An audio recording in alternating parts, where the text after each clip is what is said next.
বিসমিল্লাহির রহমানির রহিম। আসসালামু আলাইকুম। আমরা আজকে আলোচনা করব বাস্তব সংখ্যা সম্পর্কে।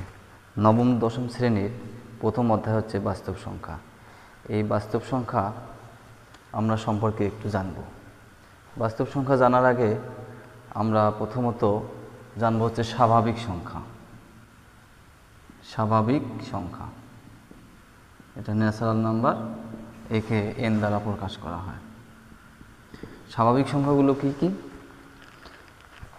এক থেকে বড় ধনাত্মক অখণ্ড সংখ্যাগুলোই হচ্ছে স্বাভাবিক সংখ্যা। যেমন 1, 2, 3, 4, 5, 6, 7, 8, 9, 10 ডট ডট চলতে থাকবে। এগুলো হচ্ছে স্বাভাবিক সংখ্যা, মানে এক থেকে বড় হবে এবং কোনো ভগ্নাংশ সংখ্যা থাকবে না, পূর্ণ সংখ্যা থাকবে।